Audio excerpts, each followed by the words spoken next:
iki kiganiro ndabasuhuje, nitwa Claude Gatebuke. Iki ni cya kiganiro tuvugamo ibitekerezo abanyarwanda bafite ariko batinya kuvuga. Uyu munsi rero dufite ikiganiro cy'umwihariko kivuga ku ntambara yatangiye ku itariki ya mbere z'ukwa 10 1990, ubwo hashize imyaka 29 iyo ntambara ibaye. Dufite rero abashyitsi b'imena, nagira ngo bibwire abakurikiye iki kiganiro. Nitwa Jean d'Arc Umulisa, nkaba narahoze mu ngabo za RPA. Nyaneza Augustin, nkaba nari mu ngabo z'u Rwanda muri 90. Okay. Murakoze. Ubwo nagira ngo babaze, uyu munsi nibwo intambara yatangiye muri 90. Mushobora kubwira muri make abakuri iki kiganiro aho mwari muri ko mwabyumvise, reaction yanyu nuko mwumvise, mbese ni icyo mwarwaniraga iki icyo gihe? Intambara itangira naraye ku Gisenyi ndi muri weekend. Ubwo kwa mbere mu gitondo mbyuka nsubira i Kigali. Bunge nari mpagurutse mu saa 2 saa 3 njya gufata bisi, njya gufata taxi muri gare routière. Izemo icyo nibuka nuko umushoferi yatubwira ati mwibuke indangamo abajandarume bakaze hano haruguru ku Nyundo. Icyo gihe mfite umuntu ashobora kugenda mu Rwanda nta ndangamuntu, umuntu akamara n'umwaka nta n'urayira mubaza. Ubwo kuri zimwe tubitone twumvise ko umujandarume nako mu taximen atubajije atwibukije gufata inama.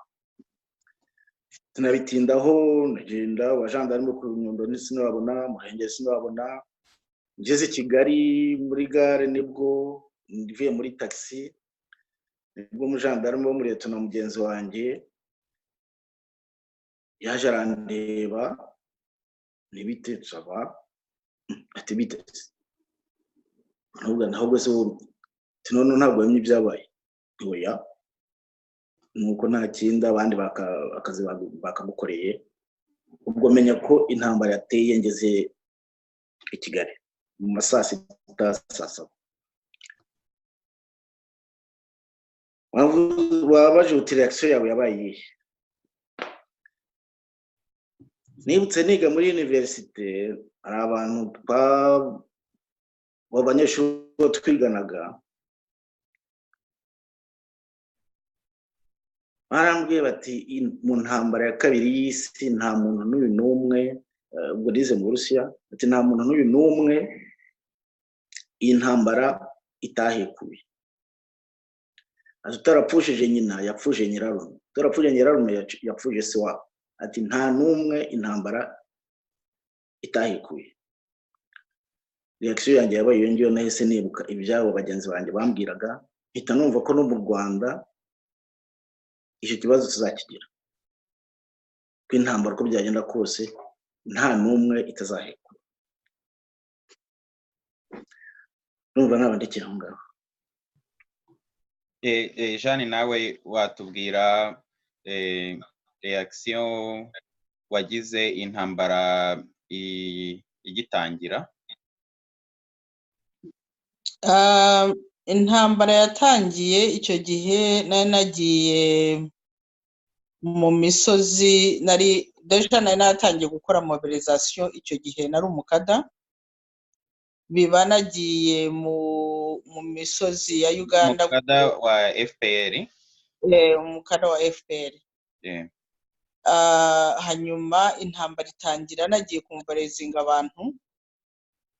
Hari ahantu nagiye kumobilizinga, ngiye kubona mbona hari abantu b'abasirikare bari birundiye ahantu muri urwo rugo rwo nagiye kumobalizingamo. Haniho nahuriye n'abantu. Kumobilizinga ni ubukangurambaga?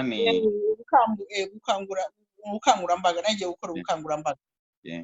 uwo munsi rero kugira kumenya ko intambara uwo munsi yatangiye, nabonye muri iyo nzu haza abasirikare bajya mu cyumba bavanamo imbunda n'iki. Aho ntabwo nahise nibaza, nagiye no kwibaza, nahise menya uko ibintu byagenze. Mu by'ukuri reaction yanjye, I was very much happy. Narishimye cyane kuko burya amahanga araryana, ntabwo byoroshye kuba mu mahanga ugakuriramo ugasaziramo. Buri muntu wese yari afite inyota yo gutaha, kandi gutaha mu buryo bwiza, uretse ko wenda icyo gihe bwari byananiranye, ariko reaction yanjye yabaye nziza. Narishimye ku buryo nagiye nsubiyeho ku Gicumbi aho twabaga nyine abakadazi, nta nubwo nababwiye ko ngiye. Nahise mfata iya mbere nkurikira abandi, ndagenda nanjye mpita ninjira. Nuko ninjiye mu gisirikare jana. Ubwo noneho dukomeze. Murakoze cyane kuri ibyo bisubizo. Ubwo ikibazo kindi mfite ni nkatwe b'abasivile tutabizi, tutigeze tuba mu gisirikare, ni iki mwigamo ku buryo mbese batanga itegeko ryo kuvuga ati nimujye kurwana, mugahaguruka namwe mugafata iya mbere nyine mukajya ku rugamba mukarwana? Okay, mu by'ukuri igisirikare ubusanzwe bigishamo discipline, bigishamo kubungabunga umutekano w'abaturage, bakigishamo no kurengera igihugu igihe, for instance, igihe intambara itangiye. Mu by'ukuri mu gisirikare iyo mugiye kwiga bwa mbere na mbere, ikintu bibandaho ni discipline. Ikindi ni ukubabwira yuko mugomba kubungabunga umutekano w'abaturage, mukanarengera igihugu igihe habayeho nko igihugu gutera.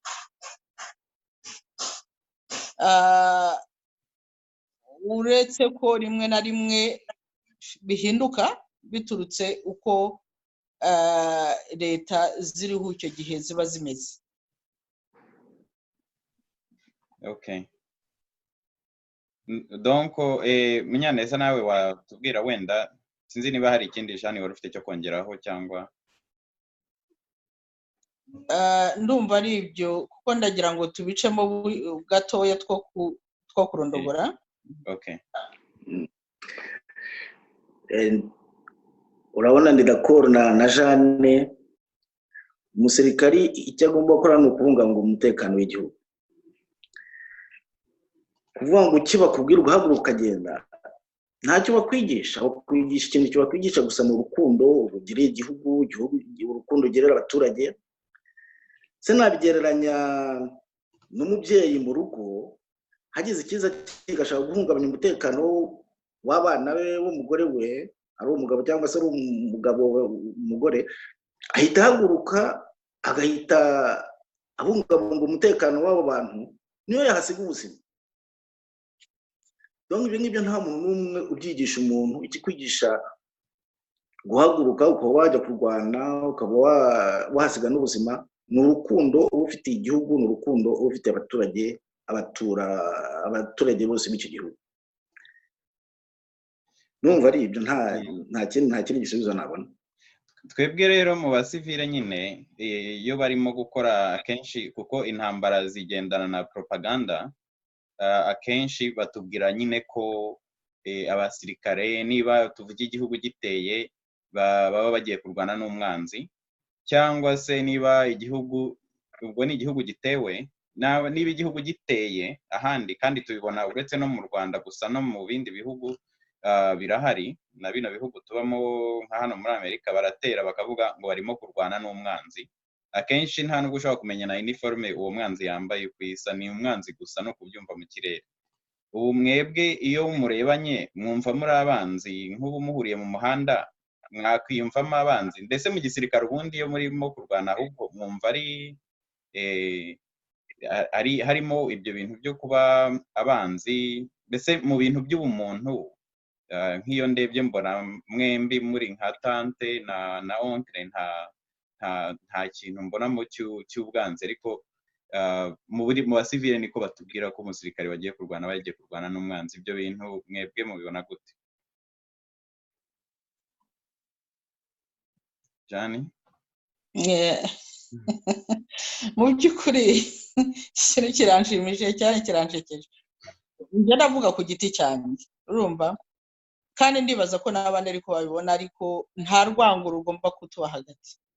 Kuko icya mbere cyo, for instance nka Munyaneza, iyo duhurira mu nzira icyo gihe numvaga impamvu agomba kuba arimo ararwana. Igihugu cye cyari cyatewe, yari afite uburenganzira bwo guhaguruka kugira ngo akigune. Ibyo birumvikana 100%. Hanyuma na Jeanne rero wari uje kurwana nawe, yarabuze uburenganzira bwo kuba mu gihugu cye, kandi agomba nawe kukibamo. Nawe yari afite raison yo gutuma agomba kugira uburenganzira bwo kuba mu gihugu cye. Kububuzwa rero ni ibintu bikomeye. Ufite uko ugira, urahaguruka ukarwana kugira ngo ubwo burenganzira buboneke, iyo amahoro yo kuboneka yabuze. So kuri jye na Munyaneza nta rwango rugomba kutuba hagati, nta n'impamvu. Ndanibuka yuko hari igihe turi mu birunga, hari igihe twabaga twacecetse, ariko abantu bareba naho bari, bakabanza bagahererekanya ibitutsi, barangiza bagaseka impande zombi. Hari urwenya ruteye ubwoba, ni ukuri nta rwango ruba ruhari. Umwe akavuga ngo ariko ushaka turapfa, ngundi ngo ariko ubundi wowe urashaka ngo waduteye, njyewe se ubundi iki. Abantu bakaganira mu gitondo, amasasa akavuga. Nta rwango kabisa, nta n'impamvu yo kwangana, kuko buriya Munyaneza na bagenzi be bagomba kuvuna igihugu igihe cyatewe. Niyo mategeko, nacyo basinyiye, kuzavuna igihugu igihe cyatewe. Hanyuma natwe ku ruhande rwacu twagombaga kubikora, kuko twifuzaga gutaha kuba mu rugo, tukareka gukora mu mahanga twangara tumerewe nabi. Igihe rero amahoro yo gusaba gutaha byanze, habamo kurwana. Ubwo twese twari dufite rezo, nta mpamvu yo kwangana na gato. Mu gifaransa baravuga ngo rien de personnel, donc nta mpamvu n'imwe yuko njyewe Jeanne uyu munsi duhuye tutaganira n'icyo gihe, nta kibazo. Intambara hari ibintu bibiri tugomba gutandukanya: abantu, abasirikare barwana, na politike ibiteye icyo kibazo cyo kurwana. Ikibazo ni politike, niyo igomba kuba nziza kugira ngo abantu batarwana. Ariko igihe abo bantu barwanye bo, nta rwango ruba ruri hagati yabo, rien de personnel. Donc njye na Jeanne nta kintu dupfa. Ni nkatwe mbese iyo twagiye gukina umupira, amakipe dukina nayo ntabwo tuba turimo, ntabwo ari personal ku muntu ku wundi, ariko uba ugomba byanze bikunze gushyiramo effort 100% ukamutsinda. Ugomba gutsinda.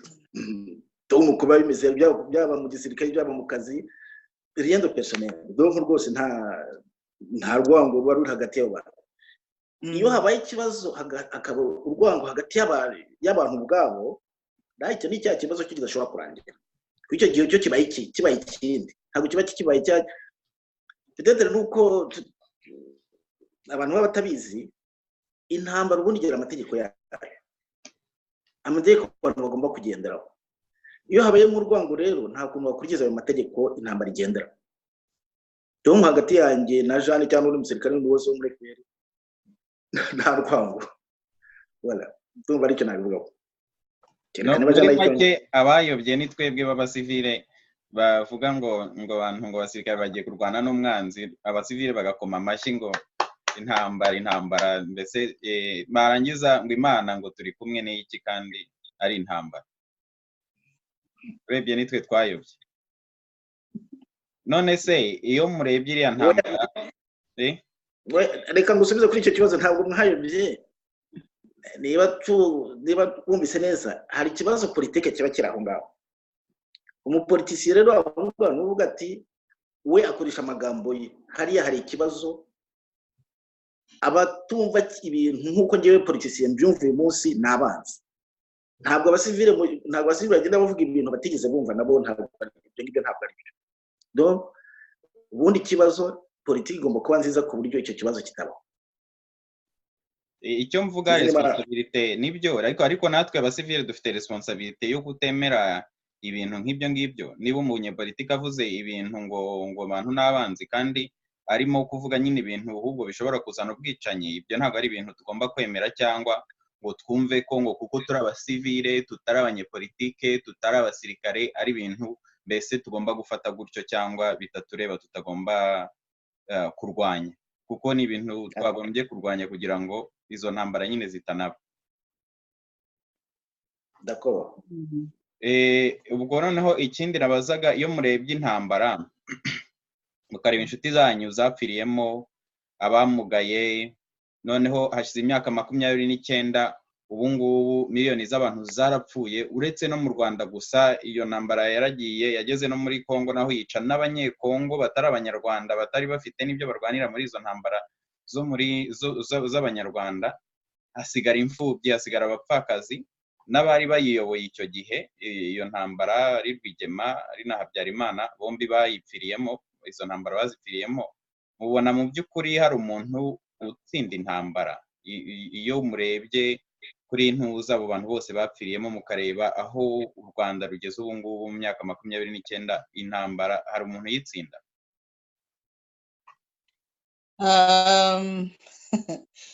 Mu by'ukuri uko mbibona, twatangiye tuvuga ngo mu gisirikare abantu biga iki? Abantu biga urukundo, bakiga kubungabunga umutekano w'abaturage n'uw'igihugu. Rero mu ntambara, iyo habaye intambara abantu bagapfa, ibintu bikangirika, abantu bakababara, abandi bagapfa, burya ntabwo ubutsinze na rimwe. Yo mu magambo make rero, mu ntambara nta utsinda, kuko buriya mu ntambara abantu barapfa, abaturage barapfa. Iyo rero umuturage wagombaga kubungabunga umutekano we apfuye, nubwo waba urwana, niyo utsinze kuvuga ngo wenda uyanesheje undi, hagati yanyu mwembi burya ntabwo muba mwatsinze kwigera. So twaratsinzwe mu magambo make twembi.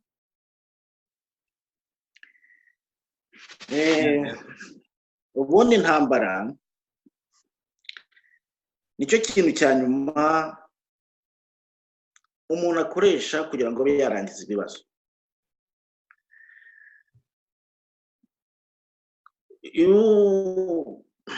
Umuntu rero yavuze ati ngiye mfashe icyemezo cyo guteza intambara, ni icyemezo gikomeye, kuko icyo gihe uba wemeye yuko na consequences zabamo abo bapfakazi, imfubyi, nazo uzikore ku mutwe wawe. Je suis d'accord avec ibyo Jean avuze, tubyemeranyaho. Mu ntambara ubundi intambara ntabwo yitsinda. Yego niyo utsinze haba ari ikindi kintu kindi gisigaye ugomba gutsinda, gutsindira amahoro, kugira ngo buri muntu wese uri aho ngaho agira amahoro. Niyo mpamvu ubundi mu by'ukuri intambara zose zitigera zirangizwa n'amasasu, zirangizwa n'imishyikirano, abantu bakicara hamwe bagacoca ibibazo bafitanye, bakabivugana nk'uko turi kurebana na Jean amaso ku yandi, tukavuga ati turapfa iki, icyo turi gupfa tukakivugaho, tukakinonosora, noneho tuvuga tuti wowe urashaka 100%, nanjye ndashaka 100%, byo kugira ngo ibibazo byawe ubirangize 100%, nanjye ndashaka kurangiza ibibazo byanjye 100%. Reka noneho ngire icyo nigomwa, nawe ugire icyo wigomwa, duhurize hagati, nge nawe tubona amahoro, icyo bita imishyikirano. Donc ubu ngubu rero FPR yafashe byose, kuri nge inama nayigerana kimwe, ni ukwicara igashyikirana, noneho igashaka igatsinda intambara itigeze tsinda y'amahoro. Amahoro arangizwa n'imishyikirano, nta kindi. Igihe imishyikirano itari yaba, ikibazo kiba kikiri cya kindi, kiba kigihari. Hari ibyo Jeanne yigeze kuvuga ati kuba hanze biraryana. Ntabwo bijyana kuri Jeanne gusa wenyine, bijyana no kuri Munyaneza, bikaryana ku mwuzukuru wanjye, bikazazana ku mwuzukuru wa Jeanne. Donc kugira ngo icyo kibazo kirangire hagomba kuba imishyikirano. Reka biporese hagati yanjye na Jeanne. Ubwo ibyo muvuze hagati aho igihe mwari murimo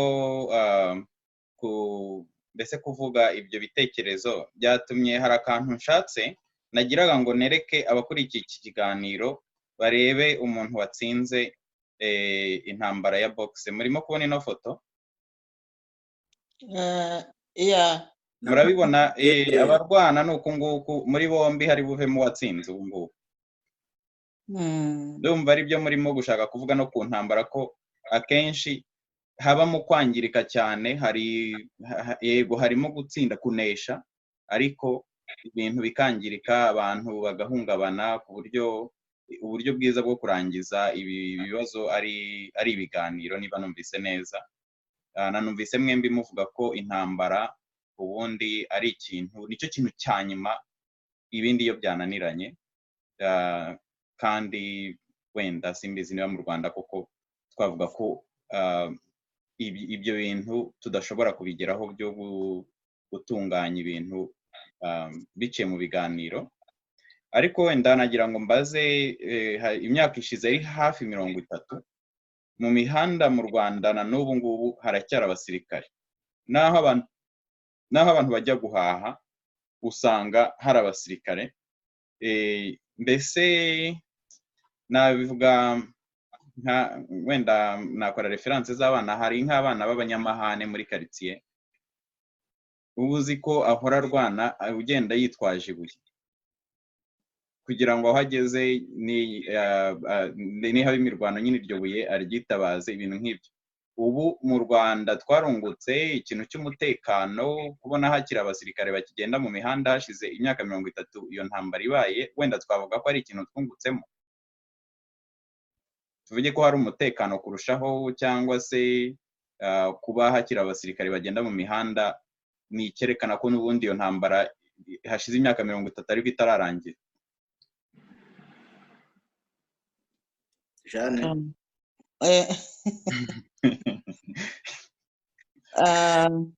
je suis galant, donc ntubindeganize rwose, je suis galant, ntabwo nabigenza.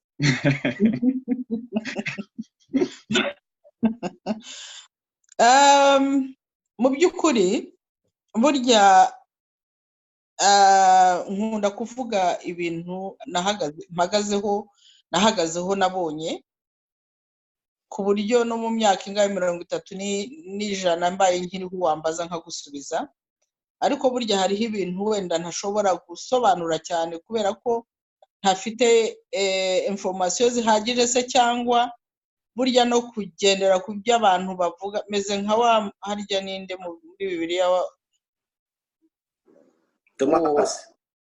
Meze nka Thomas, nemera iyo nabonye, ubundi niko ngiye mbibona, nako niko meze. Rero iyo bambivuze ibyo byose ndabyumva ngo mu Rwanda ngo maze hafi imyaka myinshi cyane, kuva muri 1999 irangira kugeza uyu munsi ndasubirayo. So kuba rero bavuga bati abasirikare imyaka 30 irarangiye ariko buri hantu hose haba hari abasirikare,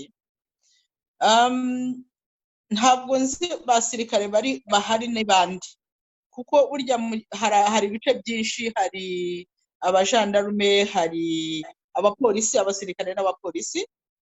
So niba rero wenda mu Rwanda aho ugenda hose hari abapolisi, ibyo numva nta kibazo cyaba kirimo, kuko murebe no muri ibi bihugu turimo bahora basaba ngo, nk'ubu hano mu Bwongereza ejo bundi barimo bavuga ngo abapolisi bamaze kuba bakeya mu muhanda. Ubwo nta mutekano uhari. Rero barashaka ko buri muhanda, buri gace aho ugeze ugomba guhura n'umupolisi, ukumva ko nyine igihugu kirinzwe neza, kubera ko hari abacunga umutekano bahari iruhande rwawe. Ariko niba atari abapolisi hakaza kubamo igisirikare, ubwo haba hari izindi mpamvu ntasobanura kuri jyewe, kubera ko simpari ngo mvuge ngo ibiho muri iki gihe ndabizi 100% uretse kubyumva gusa. Aho rero icyo kibazo ntabwo nakubwira ngo nakigusubiza. Niba ari abapolisi nta kibazo cyaba gihari, kuko abaturage nyine ndi kuvuga abasirikare, ntabwo mvuga abapolisi. Uretse ko bashobora kuba ari n'abasirikare bambaye iby'abapolisi, ariko ndavuga ni specific n'abasirikare ndi kuvuga, ntabwo ari abapolisi, kuko abapolisi ni normal ko baba bari mu mihanda, bari muri za quartier, bari mu baturage, ariko abasirikare ubundi baba mu gisirikare, mu bigo bya gisirikare cyangwa se mu gisirikare mu bintu birebana no kurinda umutekano, ariko bativanze n'abasivili.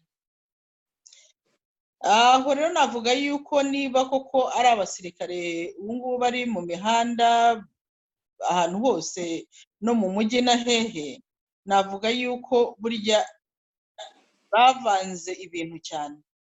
Burya ubundi gisirikare kigomba kuba independent, ntabwo kigomba ubundi gisirikare ntikikwiye kwinjira muri politiki.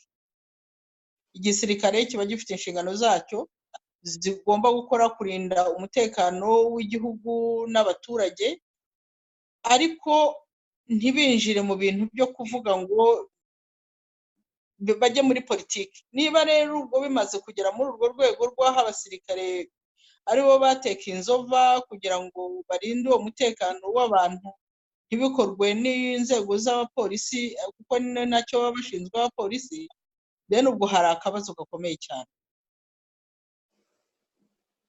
Menya neza.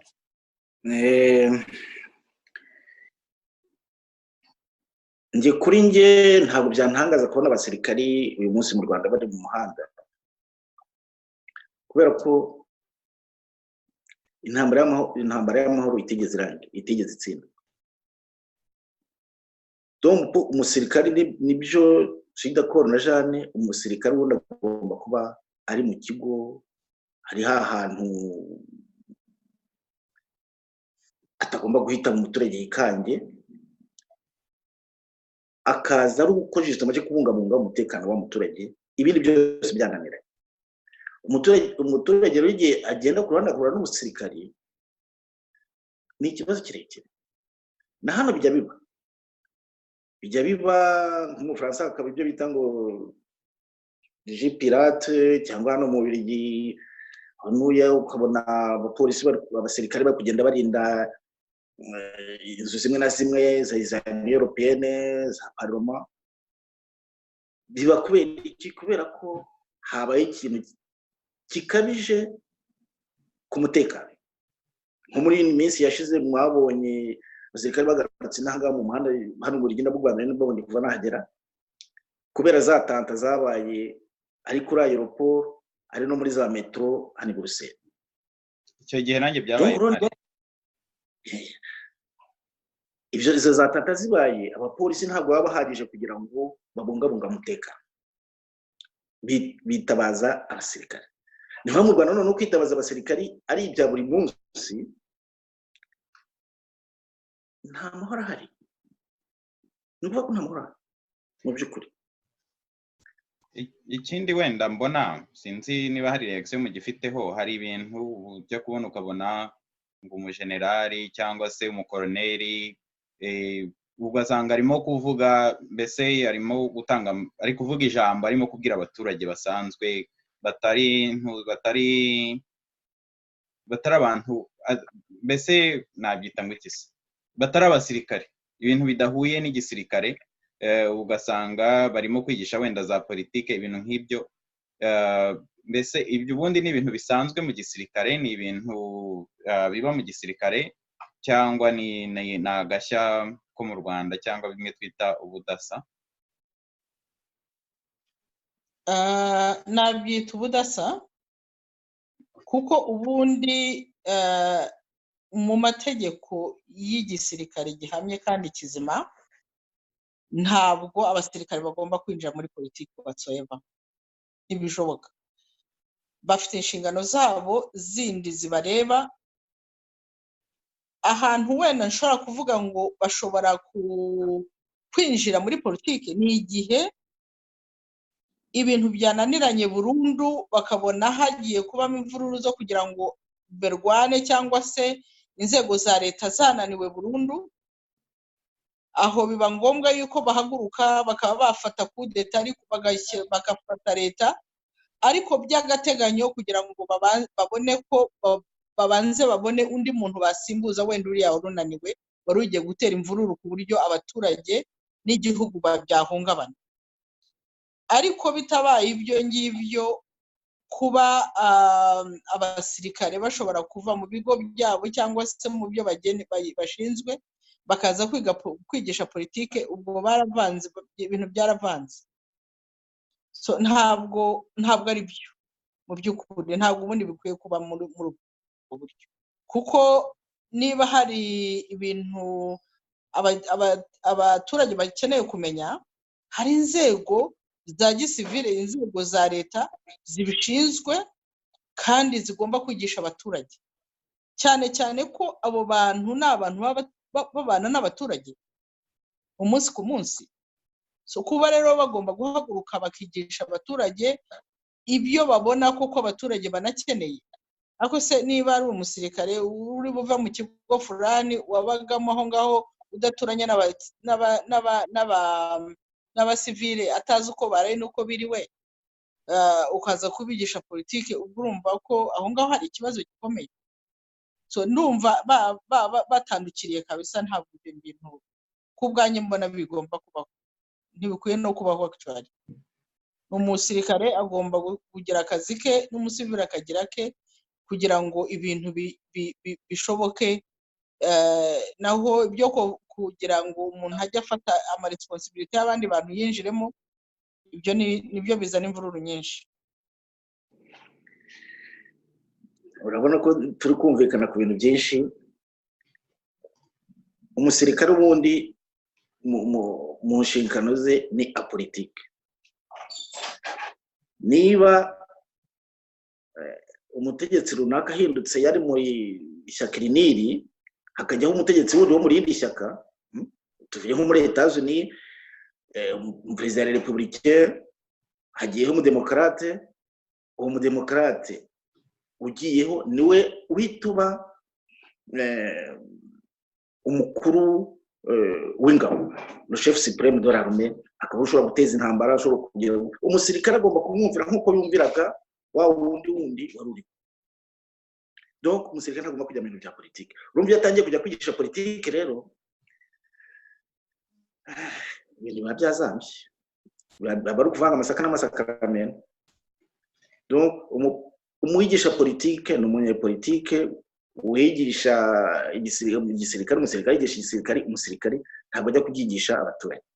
Donc umusirikare iyo atangiye kujya mu bya politiki biba byazambye. None mu gusoza, ni iki mwabwira abasirikare mu Rwanda bemera ko abandi banyarwanda nkabo ariko wenda batemera ibintu bibera mu gihugu, cyangwa banenga ibibera mu gihugu, cyangwa se rimwe na rimwe n'abasivile ugasanga abantu barimo gushimutwa, barimo kwicwa, cyangwa umuntu yambutse umupaka hariya muri Uganda baramurashe, cyangwa se mbese wenda umuntu baramutumye bati uriya ntigenda umwice, akabikora, bakabita mbese bakabafata abaturage nk'aho ari abanzi, bakaba banatinyuka kurasa umuntu cyangwa kumwita umwanzi bakamwica batanamuzi. Ni iki mwabwira abo basirikare bari mu gisirikare cy'ubu ngubu? Wenda ndibaza ko hari abakurikiye ibi biganiro.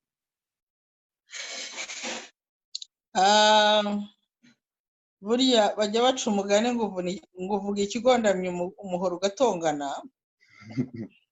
Ndashaka kugira uko navugira abo basirikare barasa abo bantu. Ni bimwe tumaze kuvuga by'uko abantu babaza amasaka n'amasakaramentu, wa mugani uko Munyaneza byise, kuvanga ibintu abantu bagakora akazi badashinzwe. Uriya musirikare warashe uriya muntu ararengana, kuko buri ahubwo ibyo ukuntu biba byabaye, abasirikare noneho baba bagifite ntabwo baba bakifite inshingano zabo zo kubungabunga umutekano w'abantu, ahubwo baba babaye abasirikare ba leta, ntabwo baba bakibaye abasirikare b'igihugu. none se nk'iyo barashe, reka tuvuge wenda ko batarashe abanyarwanda, bakarasa nka za mpunzi barashe mu nkambi ya Kiziba mu myaka ibyo nibyo ashaka kukubwira. Uriya musirikare wabikoze aba yabihawemo amategeko. Ntabwo burya, by the way, hari ahantu burya abasirikare nabo bagira umutima, nubwo abantu bajya batekereza ngo nta mutima bagira, ariko buriya hari ibintu bakora bazi neza yuko atari byo, ariko kubera ko amategeko yabivuze babategetse gukora ibintu bakabikora. For instance, ushobora kukubwira ngo hariho abo numvise abo mbona bavuga ngo barashwe n'abasirikare, ariko niba iyo leta idasubiye inyuma ikabona ko uwo musirikare yakoze amakosa, bakanamufunga bakanamuhana, bakabyihorera bakagendera aho ngaho ntibagire icyo batwara, umuntu yahungabanyije umutekano w'abantu, ubusazi bubaho, n'intuza ubukubaganyi bubaho. Ibyo bijya bibaho, abasirikare barakubagana nk'abandi bose, akaba warenganza ibyo yagomba gukora agakora ibindi. Ariko kuba noneho ibyo bintu biba, abo bantu ntibahanwe, ni ukuvuga ko hari amategeko bavuye ahantu. Sinzi niba unyumva neza ibyo ashaka kuvuga. ndabyumva ko baba bategetswe. Kandi rero ayo mategeko, uwo musirikare wategetswe gukora ibintu ibyo bitandukanye n'ibyo agomba gukora, ntabikore, nawe aba ari mu kibazo. Buriya njya mbona umuntu wakoze igisirikare, wagihanze wagishyizeho, ntabwo mwumva agomba yari azi ubwenge cyane kandi yari n'umusazi, kuko wa mugani ntushobora kubura aho ngaho umuntu akakubwira, ugahura n'umuntu nta kintu wakoze, akakubwira ati jyama hasi wigaragure, nawe ukikubita hasi ukigaragura. Urumva? So hari ibintu uba utumva, biranavunyanya cyane iyo ugiye kujya mu gutekereza uti ibi bintu mu gisirikare bikozwe gutyo, nta wayibamo. Icyo kibazo ntabwo kijya kibamo. Ibyo ubwiwe n'ibyo ukora, regardless niba ari byiza niba ari bibi, ibyo birakureba, wowe ugomba gukora ibyo bagutegetse. So kuri bariya abana rero, cyangwa abasirikare bari mu mihanda wenda bagize gutyo bakarasa umuntu cyangwa bagakora ibyo bintu bitashoboka, njye mbirebera mu butegetsi, mbirebera mu ntuza, mu buryo iyo leta mbese amatwara y'iyo leta iriho. Nshobora kukubwira wenda example y'ibyo nabonye igihe n'amaso yanjye cyera ndi umwana, nko muri Uganda, igihe cya mine, wabonaga umusirikare ukamirwa n'isi, ukitoramo icyaha utigeze ukora, ugahunga ntacyo agutwaye. Kandi nabo bari bashaririye, no guhera kuri private waramubonaga abantu bose bakajugunya. Kubera iki? Kubera ko ni power bari barabahaye, ni uburyo bwo kwinjira mu bintu byo batagomba kugeraho, kugira ngo bahumurize abantu, aho kugira ngo babungabunga umutekano. Umuntu nakubona avuga ati nari ahangaha ndi amahoro kubera ko uyu muntu ahari, ahubwo yakubona agahunga. Icyo ni uburyo izo leta ziba zimeze, bitari byo. Ariko noneho mu gihe Amina amaze kuvaho, igihe cya Museveni akijyaho, ari no kugenda rwose ukamutera umugeri ukigendera, akakubona akakunyura uruhande, wanamubona ukihutira kujya kumureba, aho kugira ngo ukuvuga ngo dore abasirikare bagize, mukirukanka mugavuza induru mukajya kubareba, mukishima, ukabona muganiriye neza, ukabona n'intuzi. Ibyo rero byari ikintu cy'igitangaza ukurikije iyindi minsi twari tumazemo n'igihe cya mine. Ubwo rero ureba ubutegetsi muri icyo gihe. So ni rero navugiraga kubera abo basirikare hari igihe bakora ibyo bintu bitabaturutseho ariko biturutse ku mategeko abagenga muri icyo gihe, kuko iyo baza kuba bakora ibintu bitari byo aribo babyitegetse, definitely hagomba kuba ibihano kuri abo basirikare. Iyo bitabaye rero ubwo amategeko aba afite ahava abakoresha ibyo batakwiye kuba bakora. Okay. Yeah. Jane rwose turavuga rumwe. Umusirikari wakoze icyaha nahanwe nuko aba ari umutegetsi wamubwiye ngo nakora ibyo ngibyo. Tubona ubutegetsi bubi, kandi tuzi ko ubu mu Rwanda hari abasirikari batekereza nkanjye na Jane bavuga bati tugomba kubungabunga umutekano w'abaturage, babizira, bafungwa. Ntabwo navuga ngo baricwa kuko nta gihamya bifitiye, ariko kamwe bafatwa nabi. Nubwo urumva rero wa musirikari igihe utekereza neza ahubwo ari ubizira, ni ikibazo kirekire. Ni ikibazo kirekire, ni ikibazo cya politike. Niba uwo musirikari hari we mu by'ukuri uwo musirikari nta cyaha yakoze, ni politike, abakurikiye politike itari nziza. Umusirikari rero mu Rwanda umunsi uvuga ati inama umuntu yamugira ni iyi, niyo kwibuka ko ubutegetsi bukuru atari umutegetsi uri aho ngaho imbere ye, ahubwo ubutegetsi bukuru bwe, umukoresha we wa mbere mukuru ko ari umuturage. Umuturage agomba kubungabunganira umutekano. Ubundi ntabwo byoroshye nuko bigomba kugenda. Agomba kumva ko umuturage ari we mukoresha we mukuru, niwe agomba kuranda de compte. Ubutegetsi burarangira akajyaho ubundi ukagira gute, ariko umuturage azahoraho. Umuturage azahoraho. Numva narangiriza aho ngaho mvuga nti umusirikari wese agomba kugira akibuka ko umukoresha we wa mbere ari umuturage. Murakoze. Nagira ngo nsabe abakurikiye iki kiganiro bakande abatabikoze. Nagusaba nkongeraho indi nama nagira abasirikare. Buretse gato mbanze nsabe abakurikiye iki kiganiro bakande subscribe, abatari babikora abakurikiye ino channel, ubundi mukande no kunzogera kugira ngo ibiganiro bisohoka bishyashya mujye mubibona ko byasohotse. Ubwo turimo gusoza, ariko ngaho Jane komeza.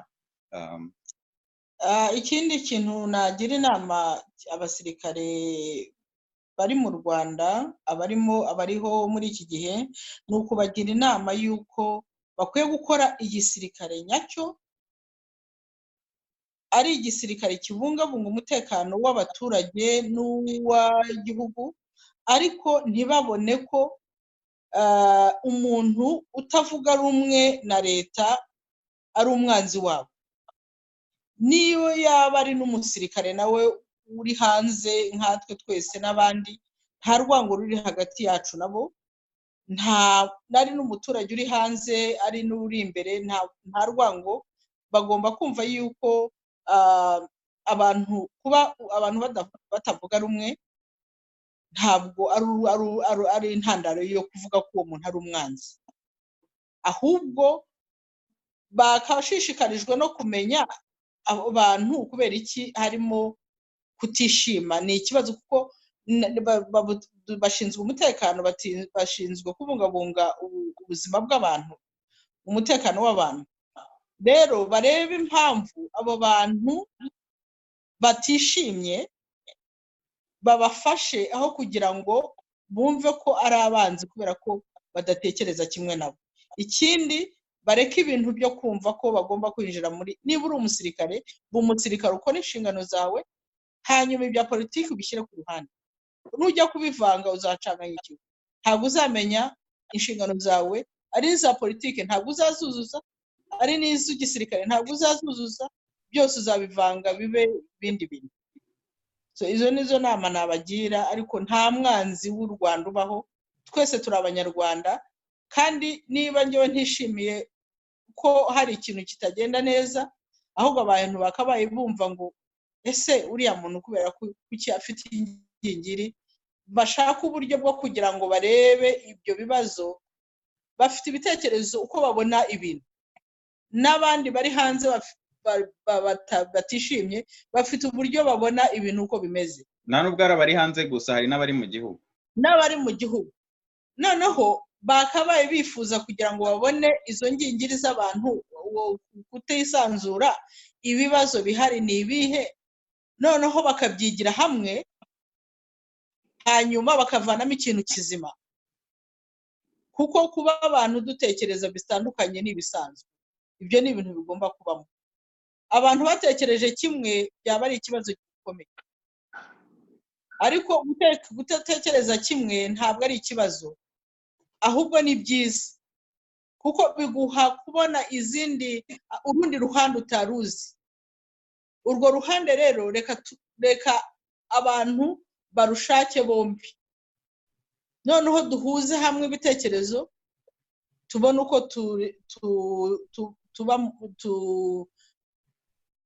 tubungabunga umutekano, cyangwa se tubungabunga ubuzima bw'abaturage b'igihugu, cyangwa se no kugira igihugu kizima kizira umwiryane n'ibindi bintu nk'ibyo.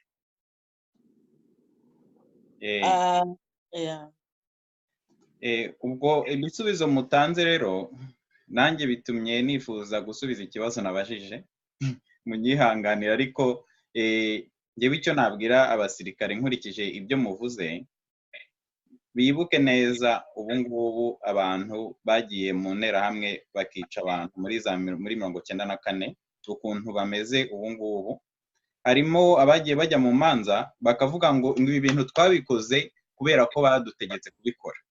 Bamenye ko nabo bafite responsabilité yabo personnel, ko umunsi abantu bahaniwe ibintu byo guhungabanya abantu n'iki, ko nabo bashobora kubihanirwa, ko mbese kuvuga ko uri gukurikiza amategeko gusa, ndabyumva ko abayobozi babo nabo babifitemo responsabilité, ariko n'umuntu ku giti cye nk'uko yego hari ababigiramo ingaruka, ariko nk'abo bafungwa bazira nyine ko wenda batemeye amategeko, ibintu nk'ibyo, ngewe niko mbyumva ko nabo umunsi u Rwanda rwagize amahoro nabo bashobora kubazwa ibyo byaha bakorera abaturage, kandi kuvuga ko ari ibintu bategetswe gusa, kuri ngewe numva ari ibintu bidahagije, ariko wenda nuko ndi umusivili.